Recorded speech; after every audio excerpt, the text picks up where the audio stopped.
In this video, we're going to show you the perfect itinerary for California. One of the questions we get asked most is how to build the logistics to see the state's three most iconic destinations: the City of Stars, Los Angeles, the National Park of Waterfalls, Yosemite, and the City of the Golden Bridge, San Francisco.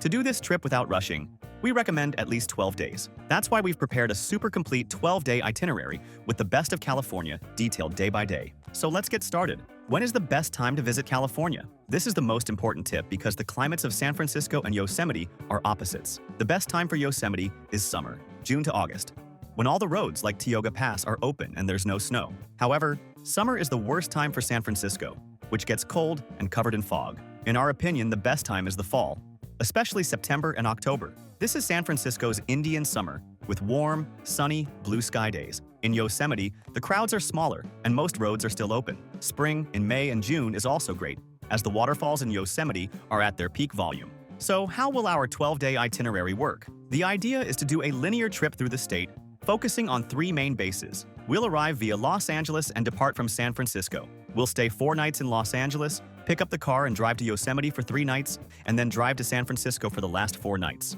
Mandatory documentation for international travelers. To enter the United States, you will need 2 things. First, a valid passport, and second, a valid American visa, usually the B1 or B2 tourist visa. Visa-free entry is not permitted for many nationalities, so check your country's requirements. And about travel insurance. For the United States, travel insurance is not mandatory, but it is highly recommended. The cost of healthcare in the United States is one of the most expensive in the world. A simple emergency room visit or a broken leg can cost tens of thousands of dollars. We never travel to the US without one. We use a price comparator that always finds the insurance at half the price. We'll leave the link in the description. Now let's talk about transportation. How to get around in California. This itinerary requires a rental car. To arrive, you'll fly into Los Angeles Airport, LAX. To get around inside Los Angeles, you need a car. The attractions are very far apart. Public transport is not efficient for tourists. To go from Los Angeles to Yosemite, you need a car. The drive is long, taking about 5 to 6 hours. To get around inside Yosemite, you need a car to get to the viewpoints like Glacier Point. But inside Yosemite Valley, the ideal is to park the car and use the free park shuttles. To go from Yosemite to San Francisco, you need a car. The drive takes about 4 to 5 hours. But pay attention. As soon as you arrive in San Francisco, return your rental car. Do not keep a car in San Francisco. Parking is a nightmare, costing $40 to $60 per day at hotels, and the city has a serious smash-and-grab theft problem. To get around inside San Francisco, use the Muni public transport system and the cable cars. For those renting, the most important tip is to book in advance online using a price comparator. It's always much cheaper. We'll leave the link to the comparator we use in the description. Staying in a good area will make your trip much easier. You'll be close to all these tourist spots. In Los Angeles, the best bases are Hollywood or West Hollywood. The pro is the central location. The con is the traffic. If you prefer the beach, Santa Monica is a great base, but it's more expensive and far from other attractions. In Yosemite, lodging is the hardest part. The best option is to sleep inside the park, in Yosemite Valley, at hotels like the Yosemite Valley Lodge. The con is you must book 1 year in advance. The second option is to sleep in the gateway towns, like Mariposa or Oakhurst. The pro is cheaper hotels. The con is you'll have to drive 1 to 1.5 hours every morning just to get to the valley. In San Francisco, the best option for families is Fisherman's Wharf, near Pier 39. The con is that it's very touristy. Union Square is great for shopping, but the surrounding areas can be unsafe. Our favorite is the Marina, a charming local neighborhood near the Golden Gate. We created this custom map, which explains exactly which is the best region in each of these base cities. If you stay in this marked area, you can't go wrong. We'll leave the link to this map here, on the QR code on the screen and in the video description. We created it on the hotel site we always use, as it always has the best prices. There, you can put in your travel dates and see all the hotel options within that location, at the lowest prices. We'll also leave links to the hotels where we've stayed. In every destination, we always recommend one that is very cheap and super well located, and another that's a bit nicer, in the same location, but a little more expensive. They are great options. An important tip to save on lodging is the advance booking strategy. The good hotels in Yosemite sell out a year in advance. In San Francisco and Los Angeles, book at least 6 months out. This is why we love using this website.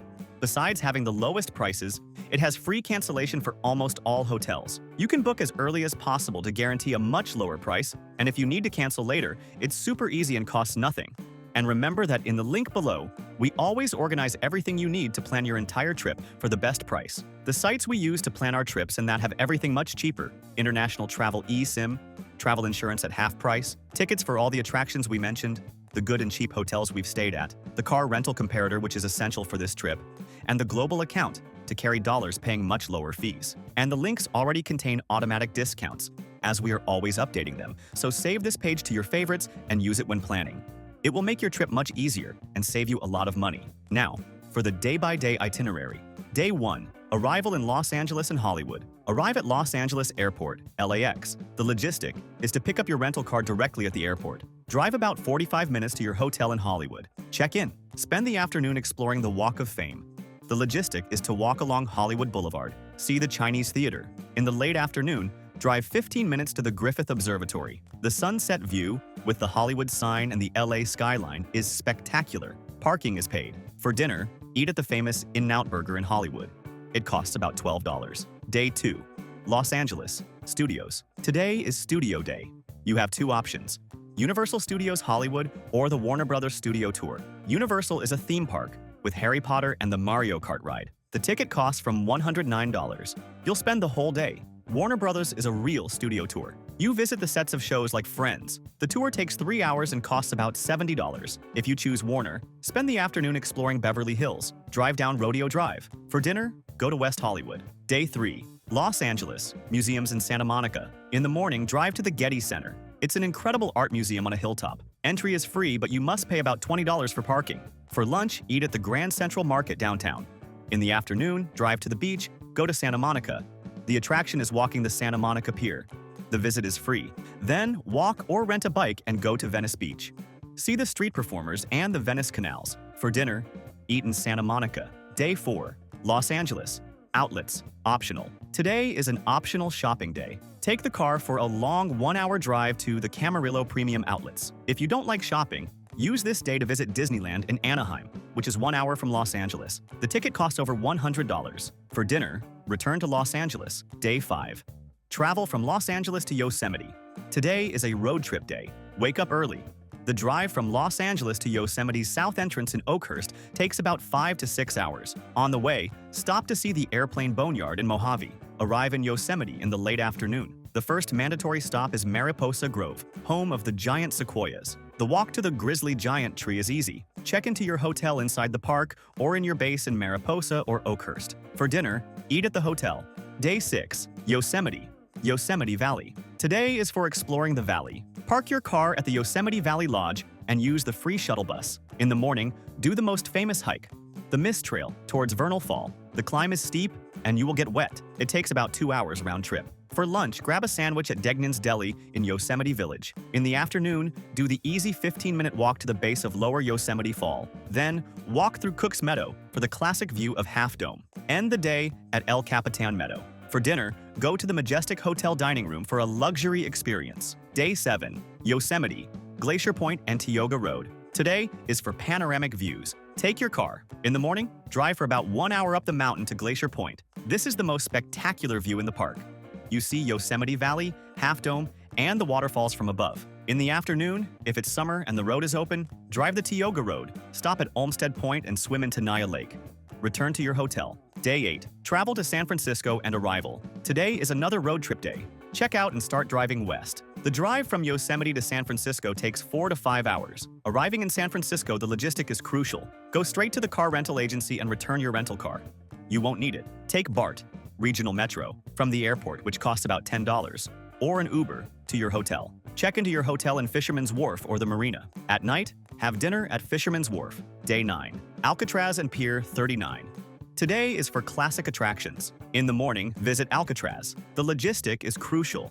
You must buy your ticket online weeks or months in advance from the official Alcatraz City Cruises website. The ferry leaves from Pier 33. Set aside at least 3 hours. The day tour ticket costs about $50 and includes the fantastic audio guide. In the afternoon, walk to Pier 39. The attraction is seeing the sea lions. The visit is free. Then walk to Ghirardelli Square for an ice cream sundae. Day 10. Cable cars, Lombard Street, and Alamo Square. In the morning, ride the cable car. The logistic is to go to the Powell Hyde Line turnaround. The line is gigantic. Use the 3-day Muni Passport, which costs $34, for unlimited rides. Ride the cable car hanging off the side. Get off at the top of Lombard Street, the famous crookedest street. The attraction is free. walk down the side stairs. In the afternoon, take a bus or Uber to Alamos Square, about a 15-minute drive. The attraction here is the Painted Ladies. This is the row of colorful Victorian houses from the Full House TV show. For dinner, go to the Mission District and eat the famous Mission Burrito at La Taqueria. It costs about $15. Day 11. Golden Gate and Sausalito.